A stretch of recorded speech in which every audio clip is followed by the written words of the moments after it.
नमस्कार मित्रों, vaccine export की सच्चाई यदि आप जानेंगे तो आपका सिर शर्म से झुक जाएगा यह सोचकर कि वैक्सीन एक्सपोर्ट को लेकर विपक्ष कितनी घिनौनी राजनीति खेल रहा है। लगातार ये मोदी विरोध में वैक्सीन को लेकर देश को नीचा गिरा रहे हैं और कह रहे हैं कि हमारे बच्चों के लिए वैक्सीन नहीं बचाई, बाहर एक्सपोर्ट कर दी, क्यों कर दी, कितनी कर दी। तो दोस्तों, 11 मई तक भारत ने कुल 6.6 करोड़ वैक्सीन की डोज विदेशों में निर्यात किए। इसमें से 34% यानी करीब 5 करोड़ वैक्सीन लायबिलिटी के तहत बाहर भेजी गई है। लायबिलिटी मतलब कि भारतीय कंपनी के द्वारा विदेशी कंपनी या दूसरे देश के साथ हुए समझौते के तहत वैक्सीन को बाहर भेजा गया। अगर भारत की कंपनी वैक्सीन बाहर भेजने के समझौते को स्वीकार नहीं करती तो भारतीय कंपनियों को वैक्सीन बनाने के लिए रॉ मटेरियल नहीं मिलता।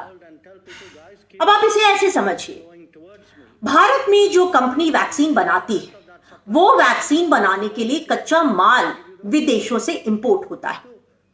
जिन देशों ने भारत की कंपनियों को यह कच्चा माल दिया है उन देशों ने भारत की वैक्सीन निर्माता कंपनियों से एग्रीमेंट साइन कराया कि हम आपको कच्चा माल तभी देंगे जब आप वैक्सीन बनाने के बाद कुछ परसेंटेज डोज हमको भी बेचेंगे।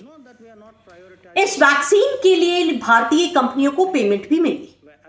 लगभग 5 करोड़ वैक्सीन ऐसे ही कुछ अनुबंधों के तहत विदेशों में भेजना भारत की कंपनियों की व्यावसायिक जिम्मेदारी बन गई।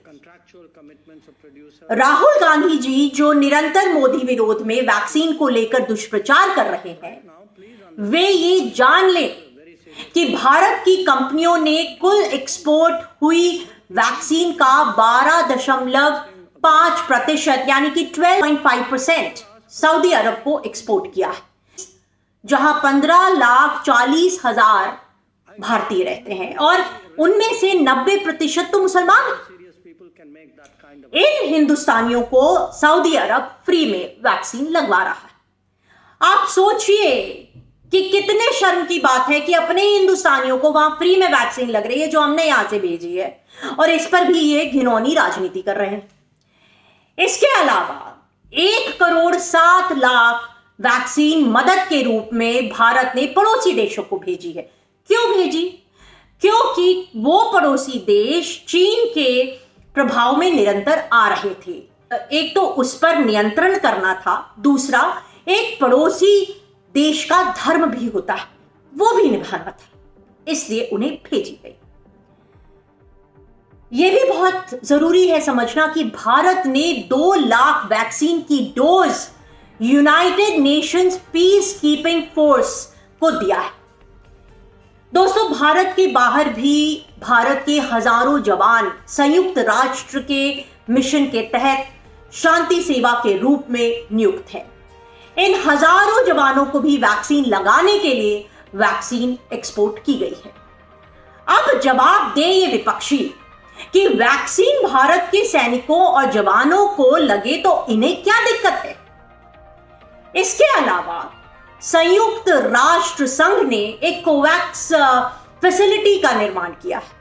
भारत सरकार को इस कोवैक्सीन फैसिलिटी को कुल एक्सपोर्ट वैक्सीन का 30% भेजना पड़ा। यह दुनिया की मदद के लिए किया गया एक समझौता था जिसमें हर देश का साइन है। अगर आज मोदी जी के अलावा कांग्रेस की सरकार होती या कांग्रेस में से कोई प्रधानमंत्री होता तो उसे भी इस समझौते के तहत WHO को भेजना पड़ता। अब मैं बात करती हूं कमर्शियल लाइसेंसिंग की। वो क्या होती है? इस बात को आप ऑक्सफोर्ड और सीरम की वैक्सीन कोविशील्ड से भी समझ सकते हैं। दरअसल सीरम भारत की कंपनी है जो वैक्सीन बनाती है, लेकिन उससे लाइसेंस और फॉर्मूला ब्रिटेन की कंपनी एस्ट्राजेनेका की कंपनी से ली। पहले ऑक्सफोर्ड ने भारतीय कंपनी सीरम से बिल्कुल साफ कह दिया कि हम आपको लाइसेंस तभी देंगे जब आप हर महीने 50 लाख वैक्सीन बनाकर हमें देंगे। तभी आज ये कोविशील्ड यहां बन पा रही है। इसलिए दोस्तों, मेरा आपसे ये निवेदन है, अपील है कि संकट के समय में भ्रम ना फैलने दीजिए और भ्रम फैलाने वालों को मुंह तोड़ जवाब दीजिए। जय हिंद।